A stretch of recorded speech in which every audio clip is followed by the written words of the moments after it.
The chamber was cloaked in silence, the kind that only marble halls and centuries of power can produce.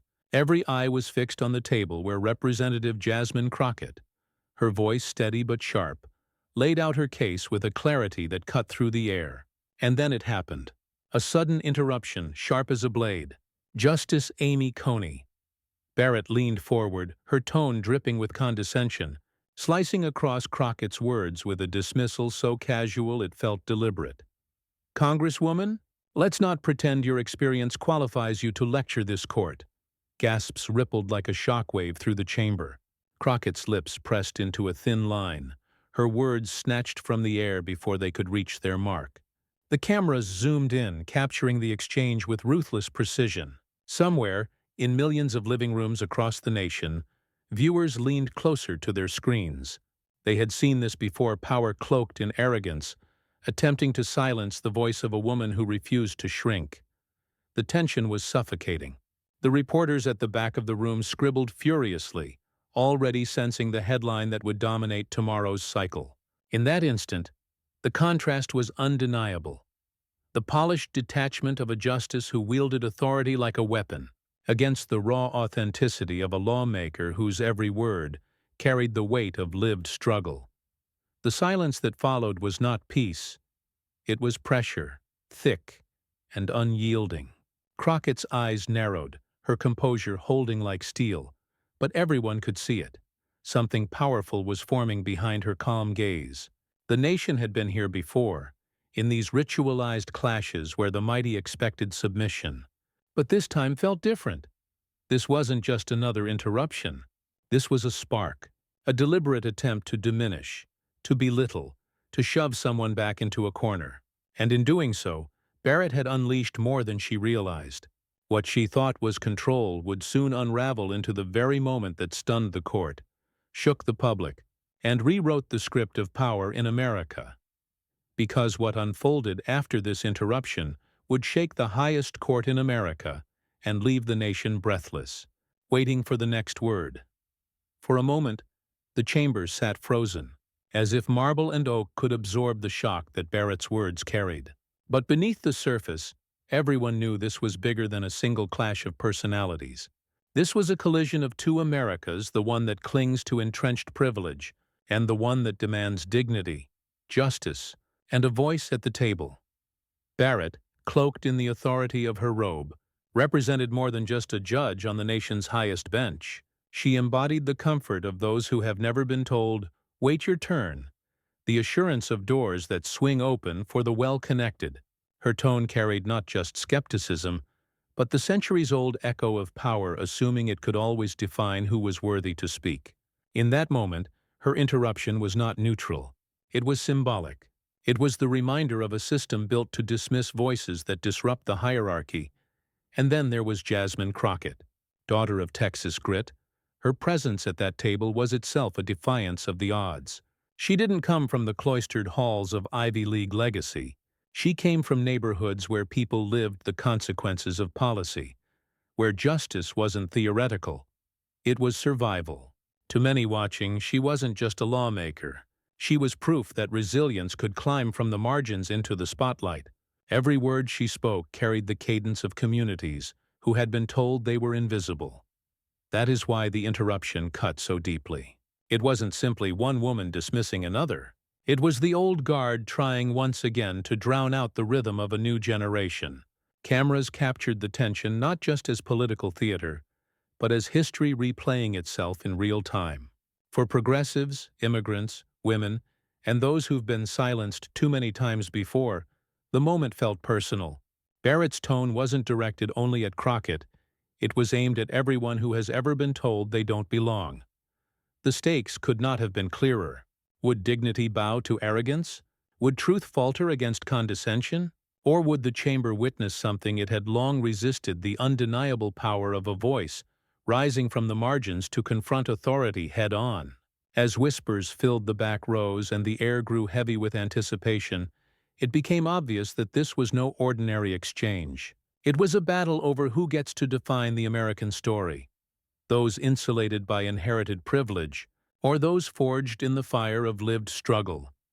And though Barrett held the gavel of authority, Crockett held something far more dangerous: authenticity, a truth sharpened by resilience, an unshakable sense of representation that made millions watching from home sit taller, nod in recognition, and whisper, "That's my voice." But the chamber had not yet seen the full measure of what Crockett carried, because silence, composure, and patience can build into something explosive. And as Barrett leaned back with the smug certainty of someone who believed the interruption was the final word, she failed to see the storm rising just across the table. What happened next would not simply answer arrogance, it would transform it into a cautionary tale. But Crockett's response would ignite a storm no one in that chamber saw coming.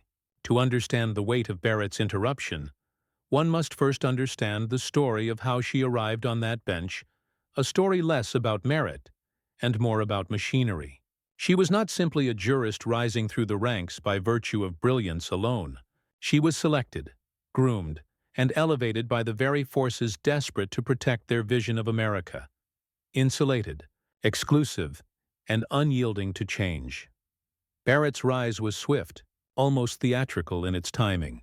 Handpicked during a moment of national division, her nomination was framed as destiny, as though the seat she now occupied had been waiting for her all along. But destiny had little to do with it. What propelled her was the scaffolding of privilege, the connections that opened doors, the ideological networks that championed her, and the powerful figures who saw in her not independence, but loyalty. Her supporters painted her as a beacon of humility, a woman of faith, a servant to principle. They described her as a judge who would bring fairness, balance, and moral clarity to the court. Yet in practice, her record revealed something far more troubling. Her courtroom demeanor often mirrored the arrogance of her appointment, polished civility masking a quiet ruthlessness. She spoke of impartiality while leaning consistently toward entrenched power. She extolled family values while aligning herself with rulings that fractured families at the margins. The contradictions were glaring. Barrett's speeches emphasized listening, yet in the chamber she cut off voices that challenged her. She spoke of respect for tradition, yet wielded that tradition, selectively embracing it when it upheld privilege, dismissing it when it empowered dissent. To those who studied her closely, it was clear: the robe she wore was not merely a garment of justice, but a shield against accountability. And perhaps that is why her condescension toward Crockett struck such a nerve. It was not an isolated lapse of courtesy. It was the culmination of a pattern, a lifetime of doors opening for Barrett even as they slammed shut for others. To the millions watching, the interruption was not about maintaining order. It was about reinforcing hierarchy. It was Barrett's privilege speaking louder than Crockett's truth. Yet behind the mask of composure, there was fragility. For all her titles and accolades, Barrett was acutely aware that her legacy was already stained by the controversy of her appointment. Many saw her as less a justice of the people and more a symbol of political calculation. Every appearance, every exchange, was a performance not just of law but of legitimacy. And in that chamber, as Crockett's steady voice carried the weight of real-world struggle, Barrett sensed the danger of exposure. Because what happens when privilege meets authenticity is not a fair fight. Privilege relies on the illusion of control. Authenticity thrives in truth. And truth, once spoken with clarity, cannot be unspoken. So Barrett's interruption, sharp, dismissive, dripping with superiority, was not merely a show of power. It was also a glimpse into the fear beneath the robe. Fear that her authority might not silence dissent. Fear that her carefully cultivated image could crack under the weight of someone who refused to bow. The audience watching felt it too. Each contradiction, each polished phrase undone by arrogant tone, fed their frustration. This was not just Barrett the jurist. It was Barrett the emblem of a system that rewards silence and punishes courage. The gasps in the chamber were more than reactions to a breach of decorum. They were the recognition of a deeper truth: that the very justice sworn to embody fairness had instead revealed contempt, and that contempt would not go unanswered. Because across from her sat Jasmine Crockett, the kind of voice Barrett had spent her career dismissing. Yet in dismissing her this time, Barrett had made a fatal error. She had underestimated the force of resilience. She had handed Crockett the very stage she needed to turn silence into spectacle. What Barrett thought was an interruption would become an unraveling one that no robe, no title, no echo chamber of privilege could protect her from. The marble walls had witnessed arrogance before, but they had rarely witnessed what was about to come. Dignity sharpened into defiance, truth standing unshaken before the robe. And when Crockett spoke again, the chamber would feel the first crack in Barrett's carefully constructed facade. Jasmine Crockett's journey to that marble chamber did not begin in the corridors of power, nor in the ivy-draped lecture halls where privilege is inherited like an heirloom. It began in the neighborhoods where struggle wasn't a political talking point. It was daily life. The daughter of working-class grit, she grew up with the constant reminder that nothing would be handed to her. If she wanted her voice to be heard, she would have to fight for it. And fight she did. Her earliest lessons were not in textbooks but in lived reality. She watched her family navigate paychecks that never stretched far enough, neighbors who bore the brunt of policies written by people who never stepped foot in their communities, and classmates who carried dreams too heavy for a system rigged against them. Those memories forged her resolve. She would not only find her own way out, she would carve a path for others to follow. Before the title Congresswoman was ever attached to her name, Crockett was a community organizer. She stood on corners with bullhorns, rallied voices that the mainstream ignored, and faced down the kind of dismissals that would have silenced someone with less fire. Where others saw barriers, she saw battles worth waging. She became known for her sharp wit, her refusal to mince words, and her unflinching ability to stare arrogance in the eye and laugh at it. When Crockett entered politics, she did so not as a polished insider but as a fighter. She walked into halls where her presence was treated as an anomaly, and she made them remember why she was there.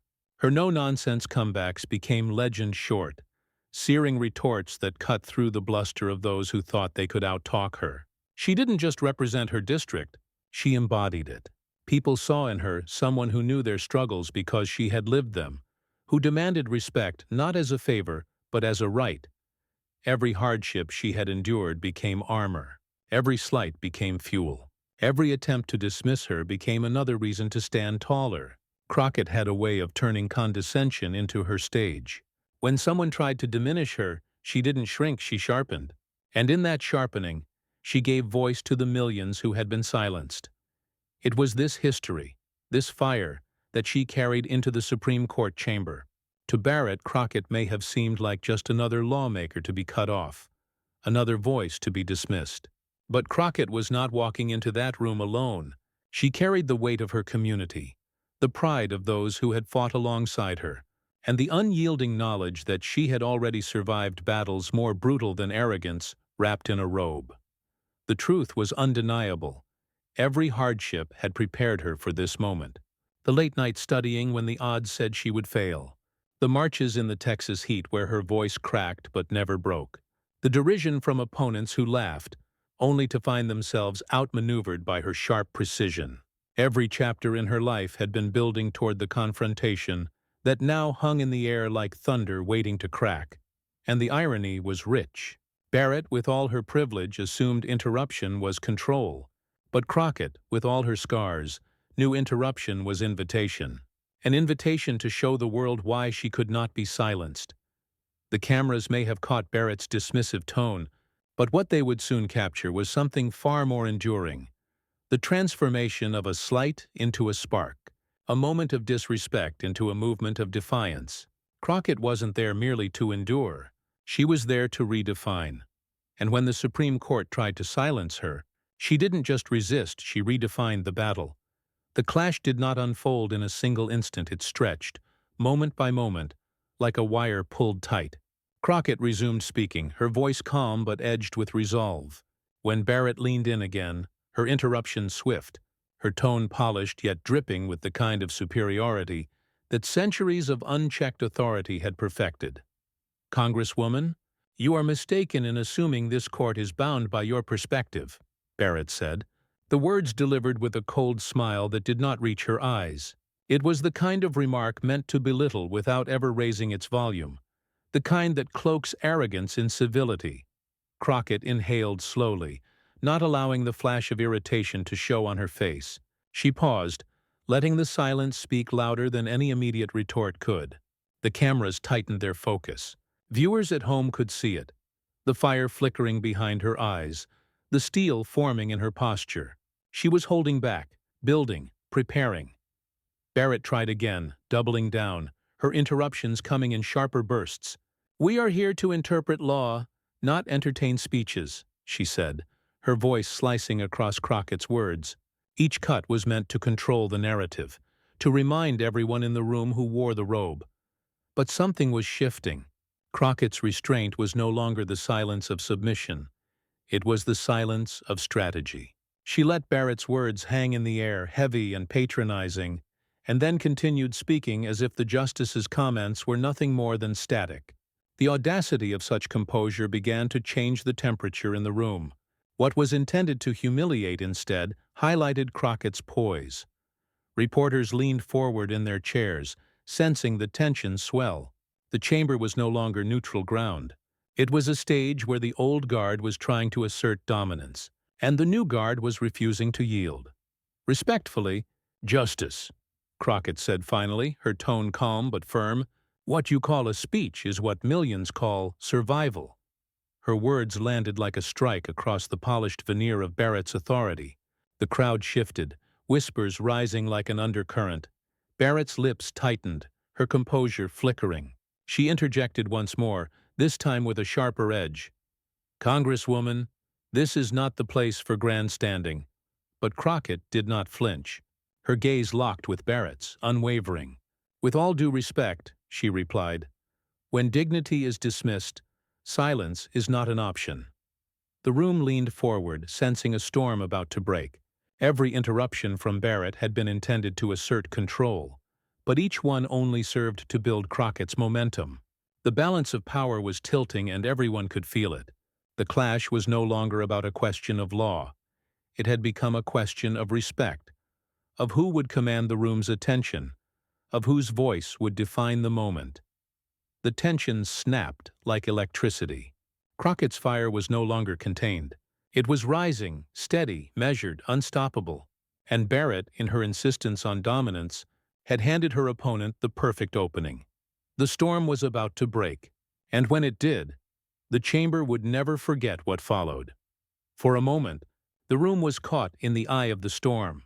The air was taut, humming with expectation.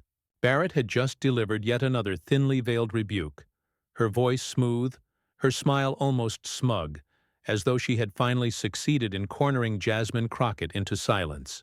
But Crockett was not cornered. She was coiled, waiting. She sat still for a beat too long, letting the chamber steep in that silence. The pause was deliberate, cinematic. Cameras captured her composed face, her eyes steady and unblinking, the flicker of a smile tugging at the corner of her lips. It was the kind of pause that made even the most distracted observer lean closer, breath held, because something was about to happen. And then, softly at first, Crockett began. "Justice Barrett, with all due respect, I did not come here to beg for permission to speak truth." Her voice, low but commanding, cut through the room more sharply than any interruption could. She straightened in her chair, leaning forward just enough to claim space without raising her volume.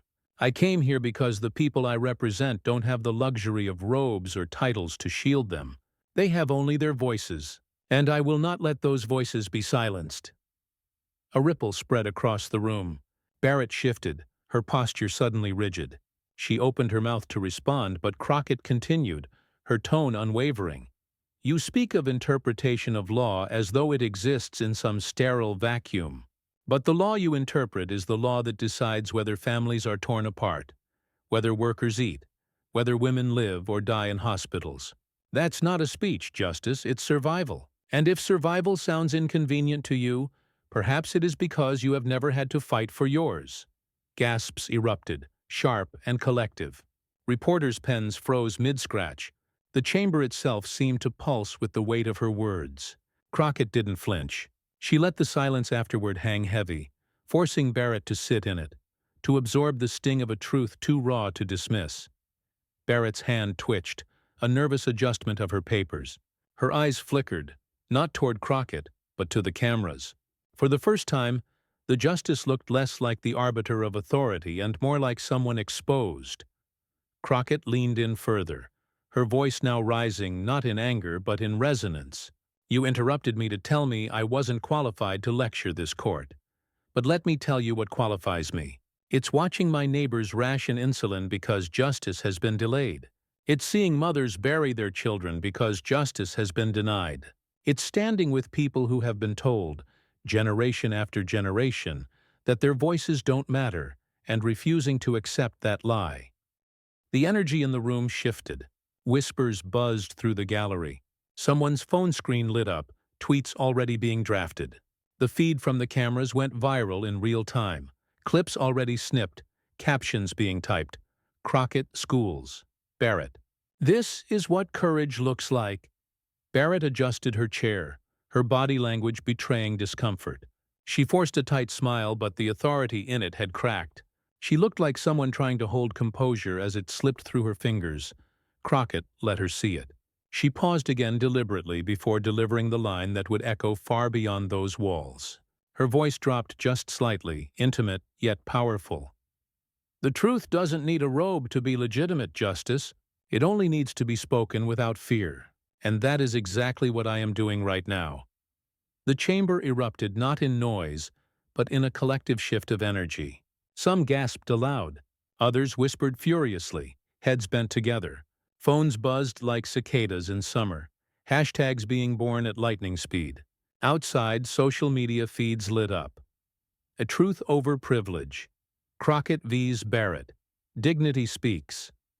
Barrett tried to interject once more, but the moment had slipped. Crockett's words were already reverberating through the halls, through the nation, through millions of living rooms where viewers sat transfixed. Every camera angle captured the justice's tight jaw, her restless shifting, her smile now forced to the point of discomfort. And Crockett, sensing the impact, pressed on not with anger, but with the calm force of dignity sharpened into defiance. "You may hold a lifetime appointment, Justice, but I hold a lifetime of experience. You may wear the robe, but I carry the people. And if you think a robe can silence the people, you have gravely underestimated both them and me." It was the kind of moment that audiences crave, the kind that rewrites narratives in a single breath. Crockett's delivery was surgical measured pauses, razor wit, undeniable truth. She didn't need to raise her voice. Her words alone carried the thunder. Barrett's silence was deafening. The justice looked out at the chamber, blinking too often, her hands fussing with papers that no longer mattered.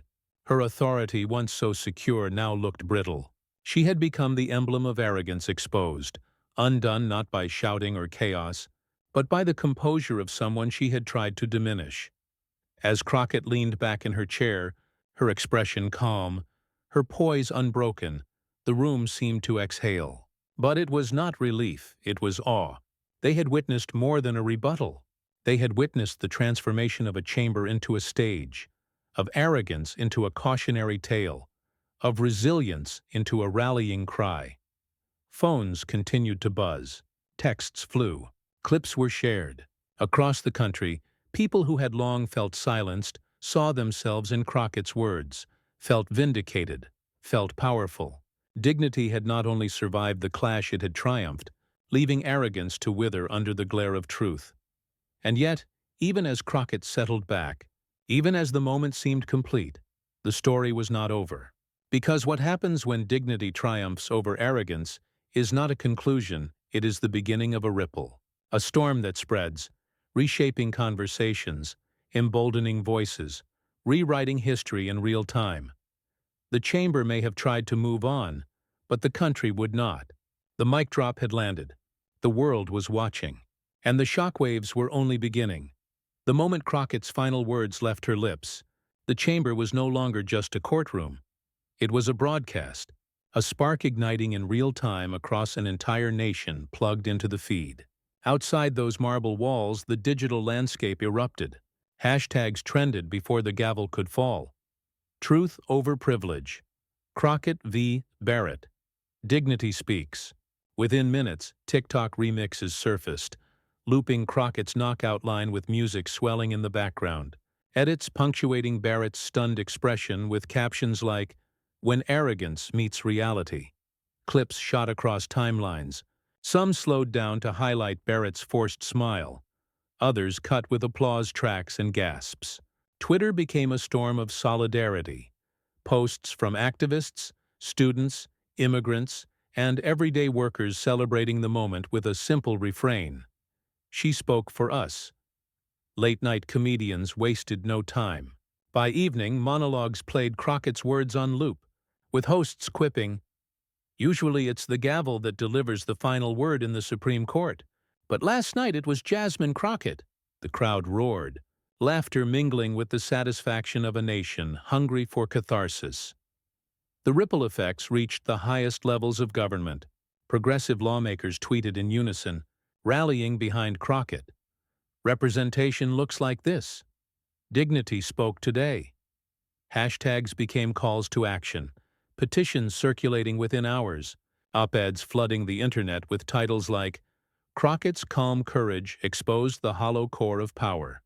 Even voices outside her usual sphere chimed in: athletes, actors, artists sharing the clip with words like "legend" and "queen." It wasn't just politics anymore. It was culture. Crockett's rebuttal had leapt from the sterile confines of a courtroom into the beating heart of America's discourse. Meanwhile, Barrett's image began to crumble in real time. Conservative commentators scrambled to spin the moment. But the headlines told another story. Barrett's arrogance backfires. When silence speaks louder than the robe. Justice shaken. Editorial cartoons depicted her clutching papers while Crockett's words towered above her. Even those who once defended Barrett's composure were forced to admit, in that chamber, she looked rattled. The power dynamic had flipped. Barrett, once untouchable, was suddenly the subject of scrutiny. Her interruptions dissected as symbols of elitism, her smile reinterpreted as nervous fragility. Clips of her fidgeting with papers went viral with captions like, "When you realize the robe can't save you."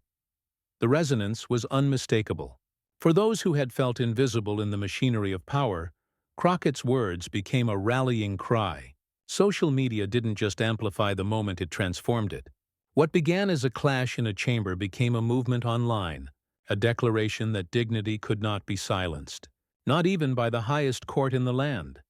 And yet, beneath the celebration, there was a deeper current. Commentators began to ask, what does this moment mean for America itself? Op-eds framed it as the microcosm of a larger struggle: who gets to define justice, who is allowed to speak with authority, who must still fight to be heard. The clash was no longer just Barrett versus Crockett. It was privilege versus representation, arrogance versus resilience, the old guard against the rising tide. Even those who tried to dismiss it as political theater could not deny the effect. The clip had reached millions, sparking conversations in classrooms, workplaces, and family kitchens. For some, it was validation. For others, it was confrontation. Either way, it was unavoidable. By the week's end, polls showed a surge in recognition of Crockett's name. Editorial boards debated the cultural significance of what some were already calling the Crockett moment. And in living rooms across the country, people replayed the clip not just for the drama, but for the feeling it gave them, the sense that dignity had stood its ground and won. But the story wasn't finished, because what happened next proved this clash wasn't just about two women. It was about America itself. As the frenzy of headlines and hashtags swirled, Crockett did not retreat into silence or bask in fleeting glory. Instead, she did something far more powerful. She reframed the clash, taking it beyond the personalities and politics of the moment, turning it into a mirror for America itself. She reminded the nation that what had happened in that marble chamber was not simply about an exchange of words. It was about the timeless battle between arrogance and dignity, between the dismissal of lived truth and the unshakable resilience of those who refused to be silenced. In interviews and town halls that followed, Crockett's voice carried the same calm fire that stunned the court. She spoke not of herself, but of the people she represented, The immigrant families struggling to carve out their piece of the American dream. The women whose strength had been dismissed for generations. The working-class parents who taught their children that dignity is the one inheritance that can never be taken away. The robe doesn't decide legitimacy, she told one audience. Truth does, and truth belongs to the people. Those words resonated because they tapped into something universal. Viewers who had felt invisible in their workplaces, unheard in their schools, dismissed in their communities saw themselves in her stand. Crockett's composure became more than a political moment.